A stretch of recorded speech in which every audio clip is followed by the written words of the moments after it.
সব প্রশ্নের জবাব দিয়েছেন ডোনাল্ড লু, বললেন কাদের জনগণের অধিকার জনগণকেই আদায় করতে হবে, মত ফখরুলের। দ্বিতীয় ধাপে 160 উপজেলা নির্বাচনে চলছে বিরামহীন প্রচারণা, কোথাও কোথাও প্রভাব বিস্তারের অভিযোগ, কিছু কিছু স্থানে সহিংসতা। নো হেলমেট নো ফুয়েল সিদ্ধান্ত বাস্তবায়নে প্রথম দিনেই ঢিলেঢালা ভাব, প্রচারণার অভাবে না জানার ভোগান্তিতে পড়েছেন অনেকেই। কুষ্টিয়া ইসলামী বিশ্ববিদ্যালয়ের উপাচার্যের বিরুদ্ধে অনিয়ম দুর্নীতির নানা অভিযোগ, তদন্তে প্রমাণ পেয়েছে ইউজিসি, অস্বীকার ভিসির। ভারতের সঙ্গে পানি সমস্যার সমাধান হয়নি দীর্ঘ 50 বছরেও 76 সালে আজকের দিনে লং মার্চ করেছিলেন মাওলানা আব্দুল হামিদ খান ভাসানী। দেখছিলেন দেশ জনপদ সংবাদ শিরোনাম, সাথে আছি আমি তাসনুভা তন্নি।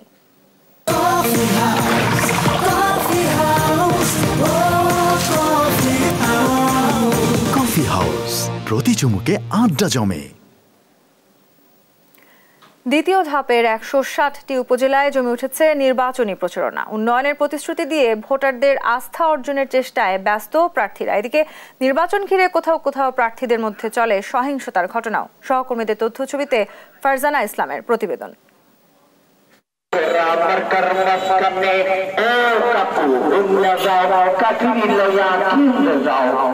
গানে গানে বিনোদন দিয়ে উপজেলা নির্বাচনেও চলছে প্রচারণা। বরগুনা সদর ও বেতাগী উপজেলার প্রার্থীদের প্রতিশ্রুতি তুলে ধরার এ যেন ব্যতিক্রমী চেষ্টা। এর পাশাপাশি গণসংযোগ ও পথসভাও করছেন তারা। দুই উপজেলায় মোট 31 জন প্রার্থী নির্বাচনে প্রতিদ্বন্দ্বিতা করছেন। তাদের প্রত্যাশা নির্বাচন হবে অবাধ, সুষ্ঠু, নিরপেক্ষ ও প্রতিযোগিতামূলক। মানুষ এবার ভোট দেবে, শান্তিপূর্ণভাবে ভোট দেবে। ক্ষমতার দম্ভ কিংবা এই যে সন্ত্রাসী কর্মকাণ্ড, কালো টাকার বিরুদ্ধে আজকে বরগুনার মানুষ সোচ্চার। দল মত নির্বিশেষে সকলের ঊর্ধ্বে সাধারণ মানুষ আমার পক্ষে আছে, কাজ করতেছে, কাজ করবে ইনশাল্লাহ। এদিকে কুড়িগ্রামে জাতীয় পার্টি ও বিএনপি নির্বাচনে অংশগ্রহণ না করায় নির্বাচনী মাঠে আওয়ামী লীগ প্রার্থীদের মধ্যেই বেড়েছে গ্রুপিং। এতে বেড়েছে সংঘাতের আশঙ্কাও। বর্তমান তো করার মতো কিছু নাই, এলা তোমার দরকার, এলা স্পেশাল যখন যদি ভালো হবে তাকে ভোট দেবো। ভালো না তা যাই রাস্তাঘাট কমপ্লিট করে তাহে। আগামী 21 মে দ্বিতীয় ধাপের উপজেলা নির্বাচন উত্তরাঞ্চলের সবচেয়ে জনগুরুত্বপূর্ণ গাইবান্ধার পলাশবাড়ী উপজেলা পরিষদ নির্বাচন। শেষ সময়ের প্রচারণায় প্রার্থীরা ভোট আদায় দিচ্ছেন নানা প্রতিশ্রুতি। আমাদের নেতাকর্মী যারা আছেন সব ভোটারদেরকে এবং সাধারণ কিছু মানুষ 21 মে নির্বাচনে স্বতঃস্ফূর্তভাবে উপস্থিত হবেন, এটা আমি বিশ্বাস করি। বেশ কিছু সেন্টার নিয়ে তো অবশ্যই ঝুঁকিপূর্ণ আছে।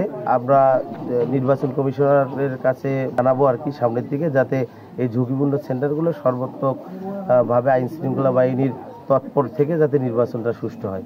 জনগণ বলছে ভোট কাট দেব, কোনো বিরোধী দল নেই, শুধু খালি আওয়ামী লীগেরই লোকজন ভোট করেছে।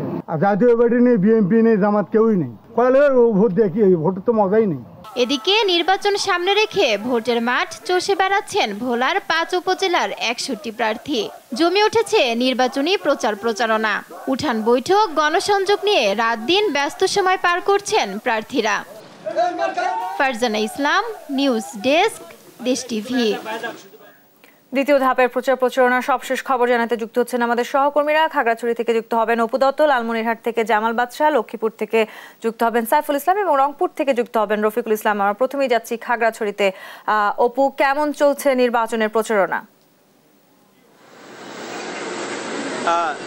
ধন্যবাদ আপনাকে। আপনি জানেন যে দ্বিতীয় ধাপে খাগড়াছড়ির 3টি উপজেলা পরিষদ নির্বাচন অনুষ্ঠিত হবে।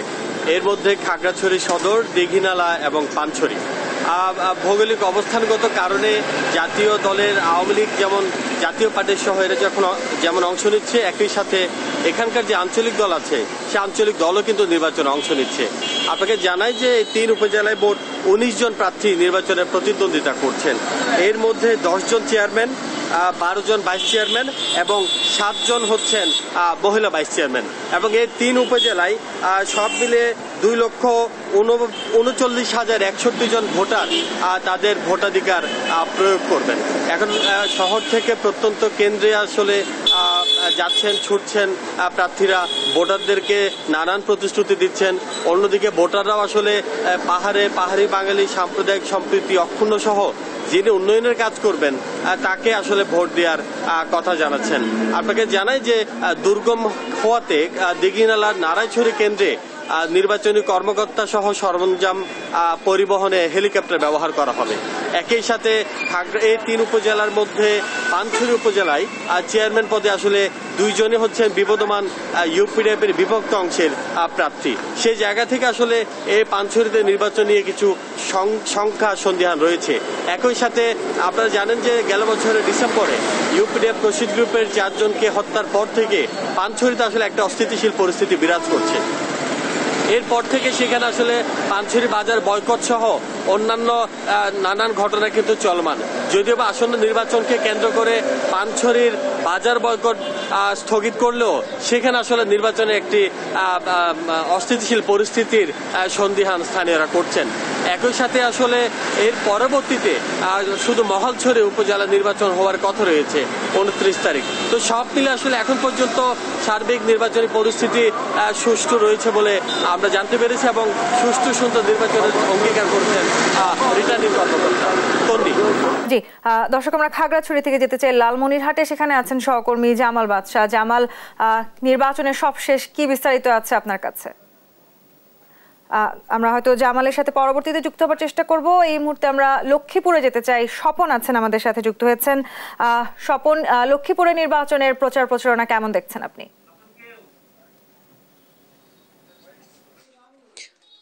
তন্নি, আপনি যেমনটি বলছিলেন যে আসলে আগামী 21শে মে লক্ষ্মীপুর জেলার 2টি উপজেলা নির্বাচন অনুষ্ঠিত হবে। আমরা এই মুহূর্তে আছি লক্ষ্মীপুরের রামগঞ্জ উপজেলার কলপাড়া ইউনিয়নের বদরপুর গ্রামে। এখানে কিছুক্ষণ পরে নওয়াজ প্রতীকের প্রার্থী ইমতিয়াজ আরাফাতের একটি জনসভা আছে। এখানে তার সমর্থনে তার কর্মীরা উপস্থিত হয়েছে। কিছুক্ষণের মধ্যে প্রার্থীরা এসে উপস্থিত হবে। তো লক্ষ্মীপুরের যে 2টি উপজেলা রায়পুর এবং রামগঞ্জ উপজেলায় 2 জন চেয়ারম্যান প্রার্থী, একজন হচ্ছে দেওয়ান বাচ্চু, তিনি মোটরসাইকেল প্রতীক নিয়ে, আর একজন ইমতিয়াজ আরাফাত, তিনি আনাস প্রতীক নিয়ে প্রতিদ্বন্দ্বিতা করছেন।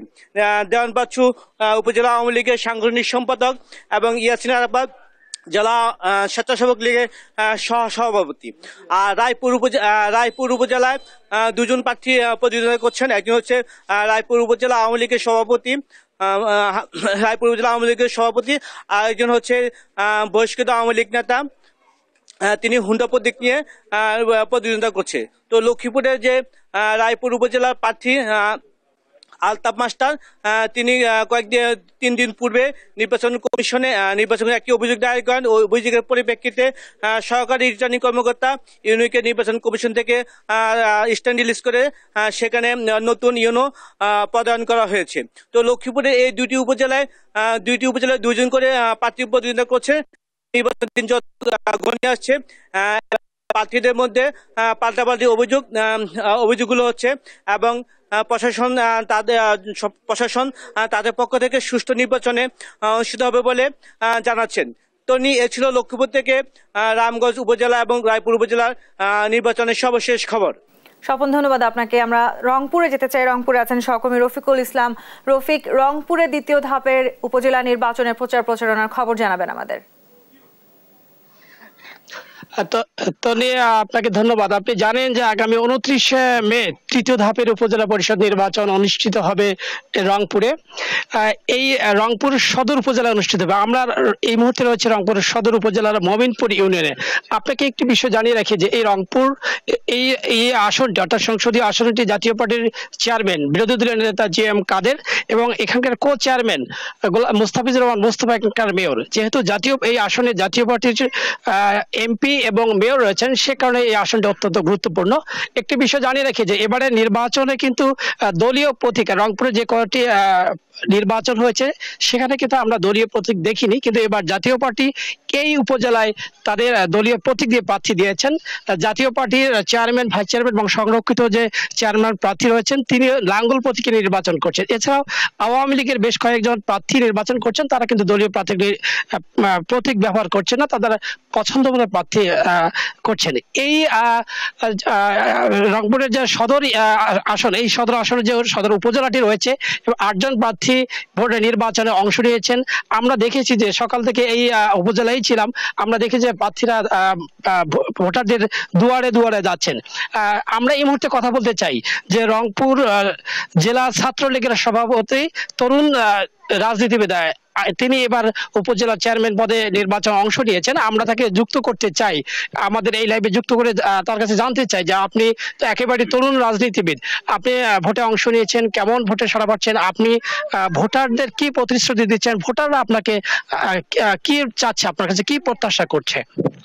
দেখুন, এবারে আমাদের অন্যান্য উপজেলার নির্বাচন যেমন তেমন আমাদের এই সদর উপজেলার নির্বাচনটা অত্যন্ত গুরুত্বপূর্ণ। কারণ এই রংপুর সদর উপজেলা সিটি কর্পোরেশন থেকে বিভক্ত হয়ে যাওয়ার পর যে উপজেলা পরিষদের ভবন থেকে শুরু করে স্বাস্থ্য কমপ্লেক্স, ফায়ার সার্ভিস, এগুলো কিন্তু আমরা স্থানান্তর করতে পারিনি। সেই জায়গাতে এবারে নির্বাচনটা অত্যন্ত গুরুত্বপূর্ণ। তরুণ হিসাবে এই রংপুর সদর উপজেলার মানুষরা তারা চিন্তা করছে, সে তরুণ মানুষ, সে দৌড়ঝাঁপ করতে পারবে, আমাদের উপজেলা গড়তে পারবে। তারা এই জন্য অনেক দেখে না, মুরব্বী থেকে শুরু করে বাপ চাচারা, তারা সকলেই আমাকে তারা সাড়া দিচ্ছে। এবং আমি চাচ্ছি জনগণ এবং জনপ্রতিনিধি একটা সেতু বন্ধন তৈরি করা, জনপ্রতিনিধি এবং জনগণের যে দূরত্ব।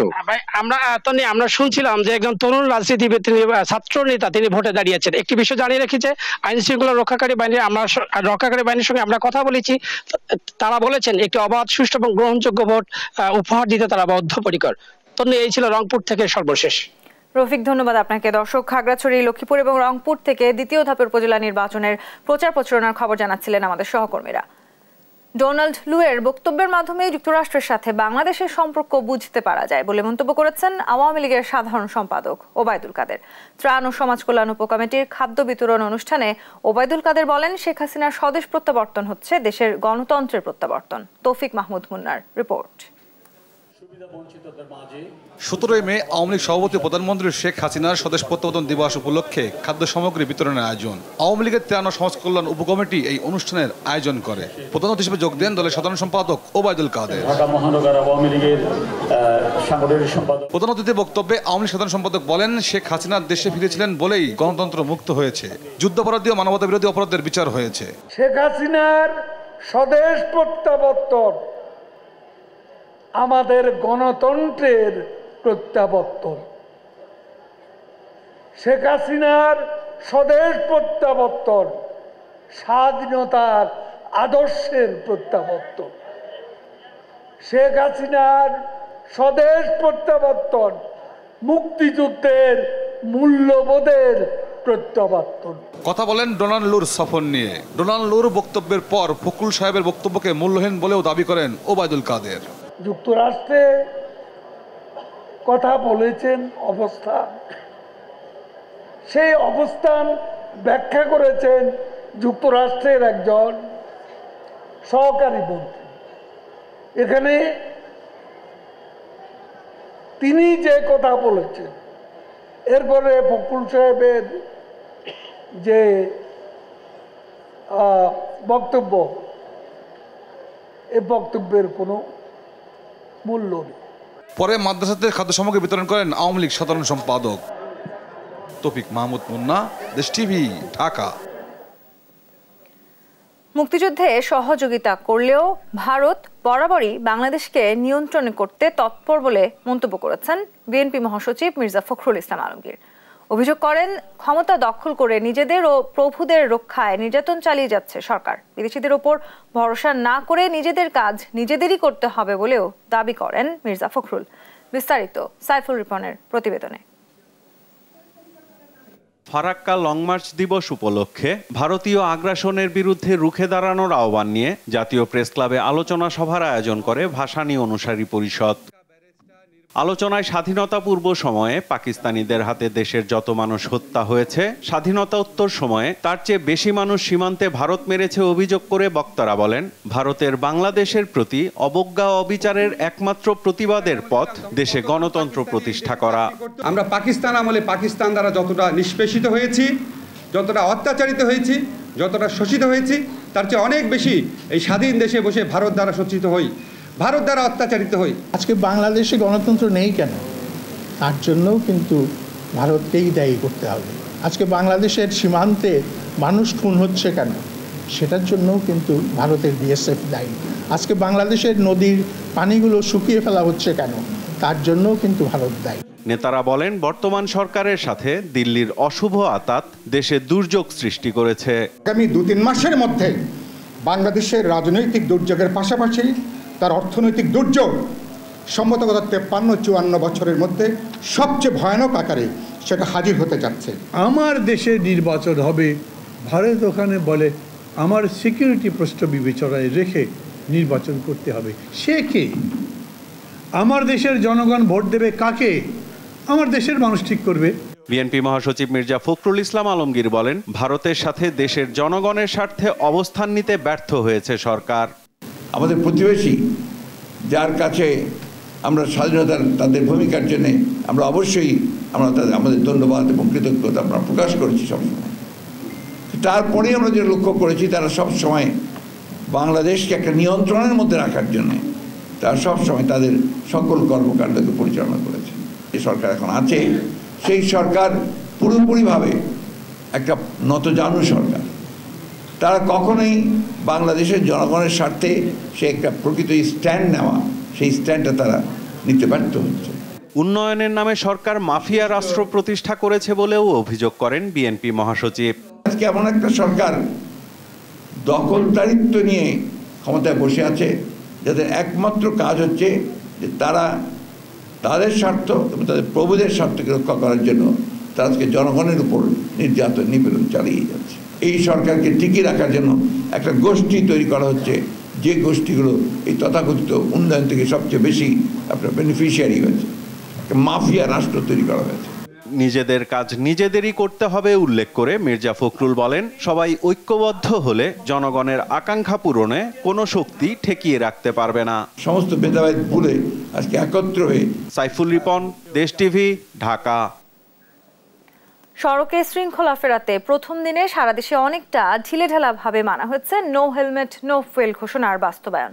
নির্দেশনা মানাতে তৎপর ট্রাফিক পুলিশও। তবে বিষয়টি অজানা থাকায় প্রথম দিন অনেকেই তেল নিতে এসে বাধার মুখে পড়েন। সহকর্মীদের তথ্য ছবিতে দিবাশ্রী বড়ুয়া জানাচ্ছেন বিস্তারিত।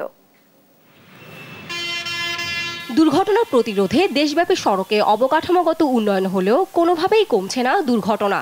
এমন পরিস্থিতিতে সড়কে শৃঙ্খলা ফেরাতে বুধবার সড়কমন্ত্রী ওবায়দুল কাদের মোটরসাইকেল চালকদের হেলমেট ছাড়া তেল না দেওয়ার ঘোষণা দেন। এমন সিদ্ধান্ত বাস্তবায়ন শুরু হয় সারা দেশের পেট্রোল পাম্পগুলোতে। প্রথম দিন বৃহস্পতিবার সকাল থেকে বগুড়ার পাম্পগুলোতে হেলমেট পরিহিতরা তেল নিতে পারলেও পেট্রোল পাম্প মালিকদের তৎপরতায় তেল না নিয়ে ফিরে যেতে দেখা যায় হেলমেটবিহীন মোটরসাইকেল চালকদের। তবে অনেকে এই ঘোষণা না জানার কথাও বলেছেন।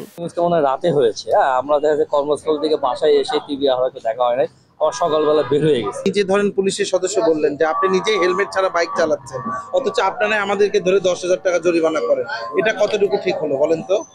আমার হেলমেটটা ক্লিনিক থেকে কালকে চুরি করে নিয়ে গেছে। আইনকে শ্রদ্ধা করি, সরকার এটা যেহেতু আইন করছে আমরা সেটাতে আমরা কৃতজ্ঞতা। মন্ত্রীর ঘোষণার পরপরই বগুড়ার তেলের পাম্পগুলোতে দেখা যায় পুলিশি তৎপরতা। মানুষজন যখন ফুয়েল নিতে আসবে সেক্ষেত্রে যখন তার হেলমেটটা পরা থাকবে এটা তার একটা অভ্যাসে পরিণত হবে। এদিকে এমন নির্দেশনা কার্যকরে কঠোর অবস্থানে রয়েছে যশোরের ফিলিং স্টেশনগুলো। হেলমেট ছাড়া কাউকে তেল দেওয়া হচ্ছে না। হেলমেট ছাড়া যদি তেল না দেয়, হ্যাঁ সেক্ষেত্রে সবাই বাধ্য হবে হেলমেট পরতে। খুলনায় হেলমেট ছাড়া ফুয়েল নিতে এসে পেট্রোল পাম্প কর্তৃপক্ষের বাধার মুখে তেল না নিয়েই ফেরেন অনেকে।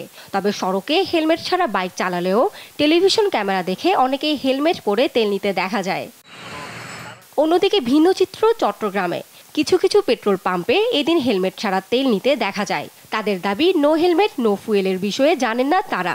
ছিলাম হেলমেট ছিল, জমাতে দাঁড়াইছি, আমি ভিতরে রাখছি, বকুলে ফেলে আসছি যে আর ম্যাগডেনের সমস্যা তাই অতিরিক্ত গরমের মধ্যে দিতে পারি না। কালকে থেকে আসলে আমি জিনিসটা পাইনি, যেটা সত্যি কথা। আজকে যেহেতু আপনারা আসছেন বলছেন, আমরা আরো বেশি অ্যালার্ট হবো ইনশাআল্লাহ। হেলমেট ছাড়া মোটরসাইকেলে তেল নয়, এই নির্দেশনা মানা হচ্ছে না ময়মনসিংহ ও রংপুর অঞ্চলে।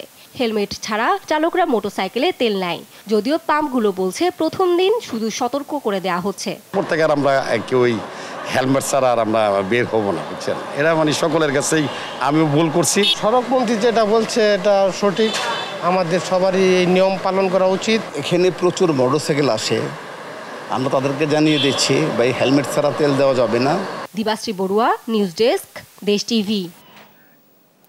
কুষ্টিয়া ইসলামী বিশ্ববিদ্যালয়ের উপাচার্যের বিরুদ্ধে নিয়োগ বাণিজ্যের অডিও ফাঁস, চলমান মেগা প্রকল্পের অনিয়ম, ব্যক্তিগত বাড়িতে বিশ্ববিদ্যালয়ের খরচে নিরাপত্তা প্রহরী নিয়োগের অভিযোগ উঠেছে। এরই মধ্যে এসব অভিযোগের প্রমাণ পেয়েছে বিশ্ববিদ্যালয় মঞ্জুরি কমিশন গঠিত তদন্ত কমিটি। তবে এসব অভিযোগ অস্বীকার করেন উপাচার্য আব্দুস সালাম। ইরফান রানার ক্যামেরায় কুষ্টিয়া থেকে নাহিদ হাসান তিতাসের রিপোর্ট। 2020 সালের সেপ্টেম্বরে কুষ্টিয়া ইসলামী বিশ্ববিদ্যালয়ে উপাচার্য হিসেবে যোগদান করেন ঢাকা বিশ্ববিদ্যালয়ের অবসরপ্রাপ্ত অধ্যাপক ডক্টর শেখ আব্দুস সালাম। তবে যোগদানের পর থেকে উপাচার্য আব্দুস সালামের বিরুদ্ধে আর্থিক অনিয়ম, নিয়োগ বাণিজ্য সহ নানা অনিয়ম ও দুর্নীতির অভিযোগ ওঠে।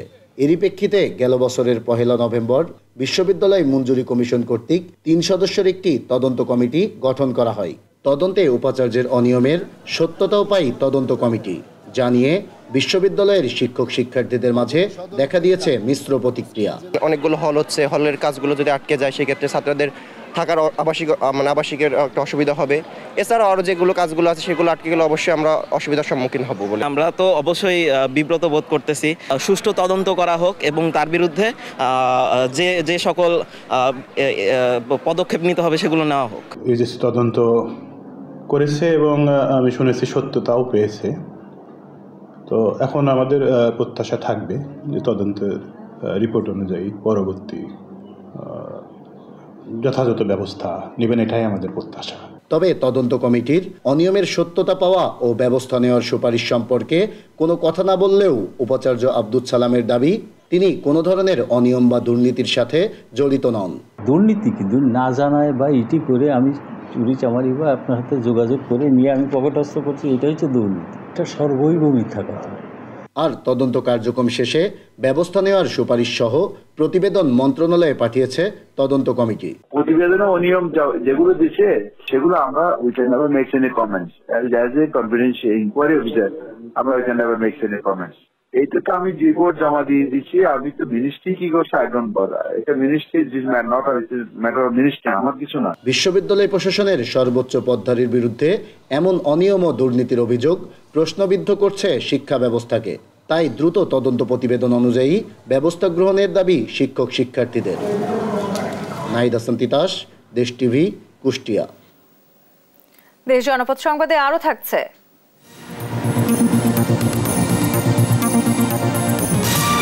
হবিগঞ্জে ঢাকা সিলেট মহাসড়কে কাজ করার সময় গ্যাস লাইনে লিকেজ, 20 কারখানায় উৎপাদন বন্ধ। আজ ঐতিহাসিক ফারাক্কা লং মার্চ দিবস। ফারাক্কা বাঁধের ফলে নদীর নাব্যতা হারানোর আশঙ্কায় ও পানির ন্যায্য হিস্যার দাবিতে 1976 সালের এই দিনে মজলুম জননেতা মাওলানা আব্দুল হামিদ খান ভাসানী নেতৃত্বে লং মার্চ অনুষ্ঠিত হয়। পানির ন্যায্য হিস্যা পেতে বিভিন্ন সময়ে সমঝোতা আর চুক্তি হলেও পরিস্থিতি বদলায়নি। এখনো চুক্তি আর পানির হিস্যা রাজনীতির উপজীব্য। তারেক রহমানকে সঙ্গে নিয়ে কাজী শাহেদের প্রতিবেদন। কখনো খরা, কখনো বন্যা, সঙ্গে নদী ভাঙনের দুর্ভোগ।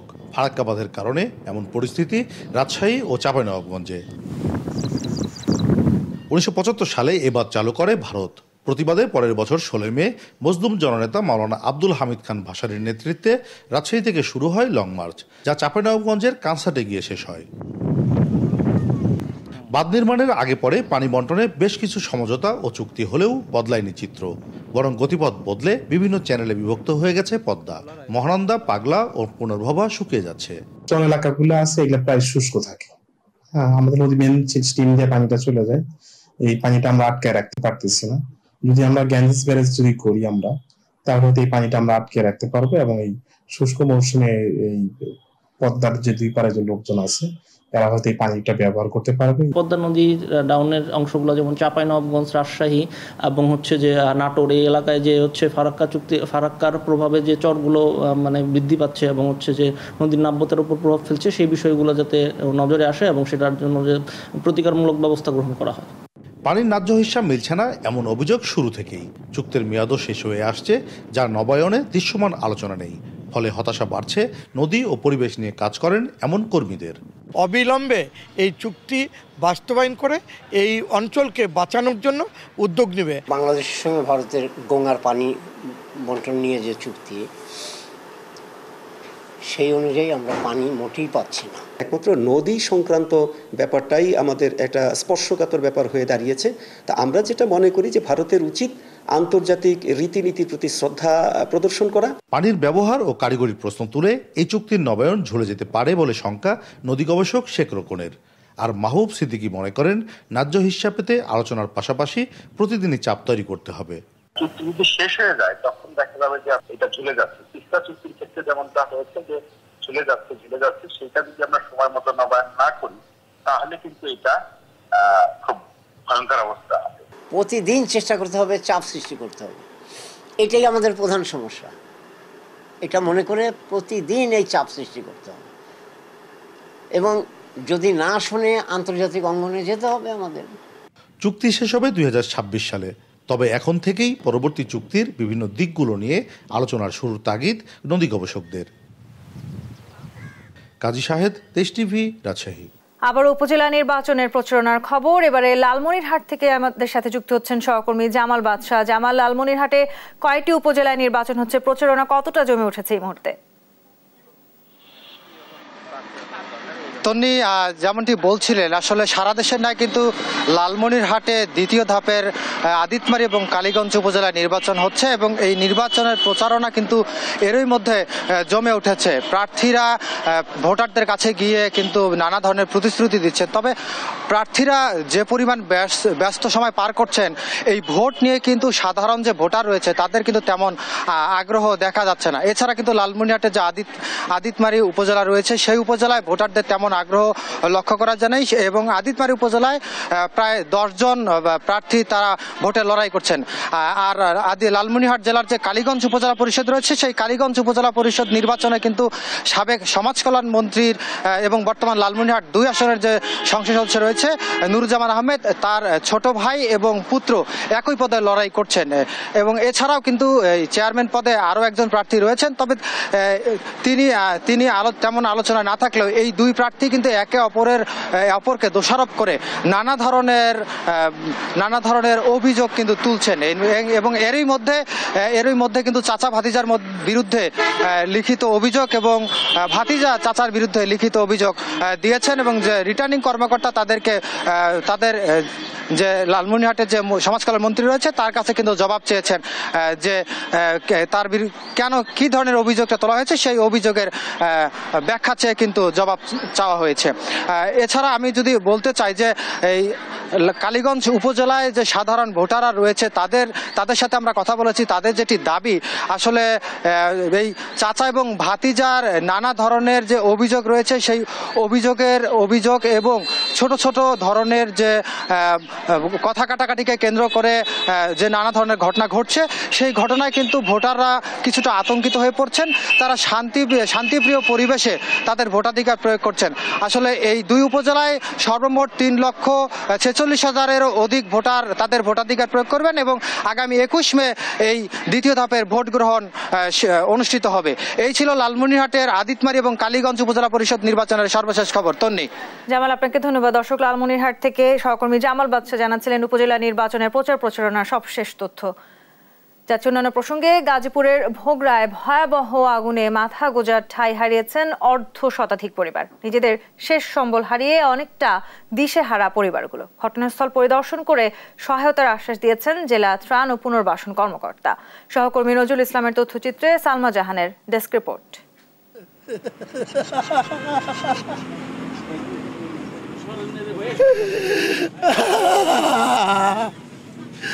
আমার 31টা রুম, 3টা দোকান, আমার প্রায় 30-35 লাখ টাকা শেষ। আমি আজকে পথের ফকির হয়ে গেছি। আকস্মিক আগুনে মাথা গোঁজার ঠাঁই হারিয়েছে অর্ধশতাধিক পরিবার। এখন খোলা আকাশের নিচেই ঠাঁই তাদের। রাতের আধারে হঠাৎ আগুন শেষ সম্বলেও বাঁচাতে পারেননি অনেকে, তাই সব হারিয়ে অনেকটাই দিশেহারা পরিবারগুলো। মাছ সামান আমার একটাও নাই, সব শেষ। আমার খালি পেনের খালি লুঙ্গিটা আমার ছিল। কিছু বাঁচাতে আর পাই নাই, এই পরনে যেটা আছে এটাই। জানা যায় বুধবার দিবাগত রাত ৩টার দিকে গাজীপুর সিটি কর্পোরেশনের ভোগরা পেয়ারা বাগান এলাকায় শ্রমিক কলোনির একটি ঘরে আগুন লাগে। মুহূর্তে আগুনের লেলিহান আশেপাশের ঘরগুলোতে ছড়িয়ে পড়ে। খবর পেয়ে চৌরাস্তা ও কোনাবাড়ি থেকে ফায়ার সার্ভিসের 5টি ইউনিট ঘটনাস্থলে পৌঁছে 1 ঘন্টার চেষ্টায় আগুন নিয়ন্ত্রণে আনে। এর আগেই পুড়ে যায় অর্ধশতাধিক ঘর। ক্ষতিগ্রস্তদের দাবি, বারবার জানানো হলেও বিদ্যুতের লাইন বন্ধে কোনো সাড়া দেয়নি পল্লী বিদ্যুৎ অফিস। এতে আগুন দ্রুত ছড়ায় বলে দাবি তাদের। কারেন্টের বিদ্যুৎ অফিসে ফোন দিলাম, বিদ্যুৎ অফিসে ফোন দিচ্ছি অনেকগুলা, ফোন রিসিভ করে নাই স্যার। তারা যদি ফোন রিসিভ করতো আমাদের এত ক্ষতি হইতো না। তখন প্রায় ৭৬-৮০ লাখ টাকার মতো ক্ষতি। আমার ৭২টা রুম একেবারে একটা সুতোও যেন বাইর করবো এমন পরিস্থিতি নাই।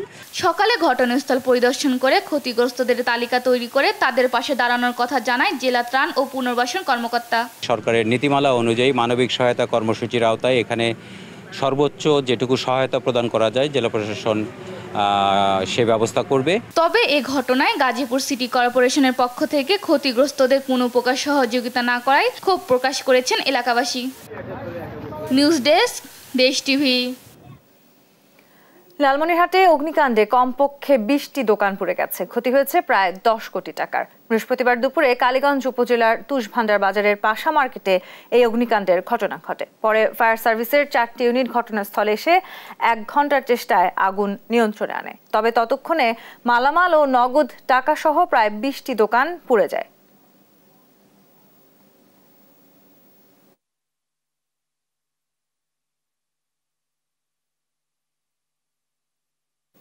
আসন্ন ঈদ উল আজহাকে সামনে রেখে সিরাজগঞ্জের প্রতিটি উপজেলার বিভিন্ন খামারে চলছে কোরবানির গরু মোটাতাজাকরণ। দাবদাহ ও গোখাদ্যের দাম নিয়ে দুশ্চিন্তা থাকলেও পার্শ্ববর্তী দেশ থেকে পশু আমদানি না হলে লাভের আশা করছেন খামারিরা। এবার জেলায় প্রায় 2500 কোটি টাকা মূল্যের 6 লাখেরও বেশি পশু মোটাতাজাকরণ হয়েছে। সহকর্মী সায়েম উদ্দিনের তথ্যচিত্রে জানাচ্ছেন টুম্পা আফরোজ। আসন্ন ঈদ সামনে রেখে সিরাজগঞ্জে প্রায় 17,000 খামারে চলছে পশু মোটাতাজাকরণ। পাশাপাশি প্রান্তিক খামারিরাও ষাঁড়, মহিষ, দুম্বা, গাড়ল সহ বিদেশি জাতের ছাগল মোটাতাজা করেছে। এসব গবাদি পশু সিরাজগঞ্জ জেলার চাহিদা মিটিয়ে চলে যাবে দেশের বিভিন্ন প্রান্তে। দেশে এবার তীব্র তাপপ্রবাহ চলমান থাকায় বাড়তি যত্ন নিতে হচ্ছে গবাদি পশুর। এছাড়া গোখাদ্যের দাম বেশি হওয়ায় দাম পাওয়া নিয়ে রয়েছে কিছুটা দুশ্চিন্তা। অন্যদিকে পার্শ্ববর্তী দেশ থেকে পশু আমদানি না হলে লাভের আশা করছেন তারা। সব জিনিসের দাম বেড়ে গেছে, বুঝছেন। এখন মনে হয় গরু তো মনে হয় খাওয়া তো মনে হয় যে একটু লাভবান করতে হইব, কিন্তু যদি ইন্ডিয়া থেকে গরু আসে তো মনে হয় ইন্ডিয়া ভুটানে দিতে গরু আসলে তো আমার তো যে খাদ্যর দাম বেশি আমার তো লাভবান হতে পারবো। গরমের দিন তাপমাত্রা হয়তো যদি থাকে 2বারও দিই 3বারও দিই, তার তাপমাত্রার উপরে ইতে আমরা এইগুলা এই গোসল করা দিয়ে গরু খাইবার চায় না, জ্বর আসে, ঠান্ডা লাগে, তাদের সবসময় ফ্যান দিয়ে ধোয়া লাগে, গরমে সহ্য করতে পারে না।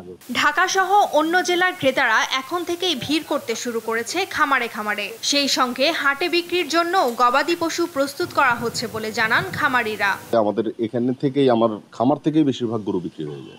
অনেকে এখান থেকে এসে নিয়ে যায়। আমাদের সেই শহরবাসী যারা আছে ম্যাক্সিমাম লোকই এখানে আসে, দেখে, তাদের পছন্দ অনুযায়ী যেটা পছন্দ হয় তারা এখান থেকে নিয়ে যায়। আমাদের এখানে দামের প্রায় 2 লাখ থেকে আরম্ভ করে 5 লাখ, 5.5 লাখ পর্যন্ত গরুর মূল্যের দাম আছে। আর আমাদের এখানে বেচা কিনে অনেকেই আপনার ঢাকা থেকে আসতেছে, বিভিন্ন পাইকাররা আসতেছে, ওনারা এসে দেখে কিছু অলরেডি 3-4টা গরু বিক্রি হয়ে গেছে। চাহিদার তুলনায় জেলায় এবার 3 গুণ বেশি গবাদি পশু মোটাতাজাকরণ চলছে জানিয়ে জেলা প্রাণী সম্পদ কর্মকর্তা বলছেন, খামারিদের লাভবান করতে ও পশু মোটাতাজাকরণে দেয়া হচ্ছে সব ধরনের সহযোগিতা। আমরা খামারিদেরকে পরামর্শ দিয়েছি, তাদেরকে আমরা চিকিৎসার পরামর্শ দিচ্ছি, তাদেরকে টিকা প্রদান করা হচ্ছে এবং তারা যেন বৈজ্ঞানিক এবং প্রাকৃতিক উপায়ে যেন এই গবাদি পশুকে লালন করতে পারে সেটার পরামর্শ দিয়ে আসতেছি। এবছর জেলায় 6 লাখের বেশি পশু কোরবানির জন্য প্রস্তুত করা হয়েছে, যার বাজার মূল্য প্রায় 2500 কোটি টাকা। নিউজ ডেস্ক, দেশ টিভি। অতিরিক্ত ফি আদায় সহ বিভিন্ন অনিয়মের অভিযোগে দিনাজপুর আঞ্চলিক পাসপোর্ট অফিসে অভিযান চালিয়েছে দুদক। বৃহস্পতিবার দুপুরে শহরের মিশন রোডে আঞ্চলিক পাসপোর্ট অফিসে চালানো এই অভিযানে নেতৃত্ব দেন দুদকের সহকারী পরিচালক ইসমাইল হোসেন। তিনি জানান, পাসপোর্ট অফিসে দালাল ও আনসার সদস্যদের বিরুদ্ধে নির্ধারিত ফির চেয়ে বেশি টাকা আদায়ের অভিযোগ ছিল। এ সময় আনসার সদস্য ও পাসপোর্ট অফিসের কর্মচারীদের জিজ্ঞাসাবাদ করা হয়। পাশাপাশি এমআর কম্পিউটার ও পাপ্পু কম্পিউটার থেকে 2 জন দালালকে আটক করা হয়। পরে তাদের মুচলেকা দিয়ে ছেড়ে দেওয়া হয়। হবিগঞ্জের শাহপুরে ঢাকা সিলেট মহাসড়কে কাজ করার সময় জালালাবাদ গ্যাস সঞ্চালন লাইনে লিকেজ হয়েছে। এতে গ্যাস সংকটে উৎপাদন বন্ধ রয়েছে জেলার 20টি কারখানায়। আরো জানাতে এই মুহূর্তে ঘটনাস্থল থেকে যুক্ত হচ্ছেন সহকর্মী আমির হামজা। হামজা, কিভাবে গ্যাস লাইনের লিকেজের ঘটনা ঘটলো, কখন নাগাদ এটি মেরামত সম্ভব হবে, আপনি কিছু জানতে পেরেছেন কিনা? তন্নি, আসলে আজকে মূলত সকাল 11টার দিকে ঢাকা সিলেট মহাসড়কের যে শাহপুর এলাকায় তাদের 6 লেনের কাজ করার সময় মূলত এখানে তাদের যে প্রতিদিনের যে কাজ, অর্থাৎ পাশেই একটি কালভার্টের কাজ করার সময় এখানে তারা এখানে কাজ করছিলেন। তো এখানে কাজ যখন এক্সকাভেটর দিয়ে এই জায়গাটি কুড়ছিলেন, তখনই কিন্তু মাটি কুড়ছিলেন, তখনই কিন্তু আসলে এক্সকাভেটরের যে এক্সকাভেটরের অংশটি এই পাইপে দেবে দেয় এবং ছিদ্র হয়ে যায়। এরপর থেকে আসলে মূলত এটি প্রায় 5 ঘন্টা ধরে তারা মেরামতের কাজ করছিলেন। এখন অর্থাৎ 5 মিনিট আপনি দেখতে পাচ্ছেন নিশ্চয়ই, এই এখনো কিন্তু কাজ প্রায় মোটামুটি শেষ হয়ে গেছে। তাদের যে অংশটি ছিদ্র ছিল, সেই ছিদ্রের অংশটি কিন্তু আসলে এখন অনেকটাই তারা আসলে কাজ ছেড়ে ফেলেছেন। তো আমি কথা বলেছিলাম এই এলাকার যে ইন্ডাস্ট্রিয়াল এরিয়াগুলো আছে, প্রায় অন্তত 20টি কোম্পানির প্রায় 5 ঘন্টা ধরে কিন্তু তাদের উৎপাদন বন্ধ রয়েছে। তারা যে বিষয়টি বলছেন কোম্পানির, আমি কয়েকটি কোম্পানির ম্যানেজারের সাথে কথা বলছিলাম, তারা বলছেন এই কোম্পানিটি আসলে তাদের কোম্পানি বন্ধ থাকার কারণে কিন্তু আসলে প্রায় কয়েক কোটি টাকার ক্ষতি হয়েছে বলে আমাকে জানিয়েছেন। এবং যে বিষয়টি আমাকে জালালাবাদ কর্তৃপক্ষ বলছে যে আসলে তারা এখন মূলত তাদের কাজ শেষ, তারা আর হয়তো আধা ঘন্টার মধ্যেই গ্যাস সংযোগ আবার চালু করতে পারবেন। এবং যে বিষয়টি আসলে আপনাকে জানাতে চাই যে আসলে মূলত জালালাবাদ গ্যাস এবং এই যে সড়ক বিভাগে যারা কাজ করছে তাদের মধ্যে যে সমন্বয়হীনতার কারণে কিন্তু আসলে মূলত এরকম ঘটনা ঘটছে। এর আগেও কিন্তু এরকম আরো 3 দিন এরকম এই একই ঘটনা কিন্তু জালালাবাদের গ্যাসের সঙ্গে ঘটেছে। তো আসলে যারা এই এখানের যারা ভুক্তভোগী তারা যে বিষয় বলছেন, এই যাতে জালালাবাদ গ্যাস এবং সড়ক বিভাগ যাতে সমন্বয় হয়ে কাজ করেন, সেই দাবিটি তারা করছেন। তো নিয়ে ছিল আমার কাছে হবিগঞ্জ থেকে সবশেষ। হামজা, ধন্যবাদ আপনাকে। দর্শক, গ্যাস লাইন লিকেজের বিষয়ে বিস্তারিত জানাচ্ছিলেন আমাদের সহকর্মী আমির হামজা। রাজশাহীতে শুরু হয়েছে 23তম আন্তর্জাতিক গণিত সম্মেলন। বৃহস্পতিবার সকালে রাজশাহী বিশ্ববিদ্যালয়ের সিনেট ভবনে 2 দিনের এই সম্মেলন উদ্বোধন করেন স্থানীয় সরকার, পল্লী উন্নয়ন ও সমবায় প্রতিমন্ত্রী আব্দুল ওয়াদুদ দারা। গণিত বিভাগের চেয়ারম্যান অধ্যাপক আশাবুল হকের সভাপতিত্বে অন্যদের মধ্যে উপস্থিত ছিলেন উপাচার্য অধ্যাপক গোলাম সাব্বির সাত্তার, উপাচার্য অধ্যাপক সুলতানুল ইসলাম। সম্মেলনে কিনোট উপস্থাপন করেন ভারতের আইআইটি বিভাগের অধ্যাপক দীপঙ্কর চৌধুরী।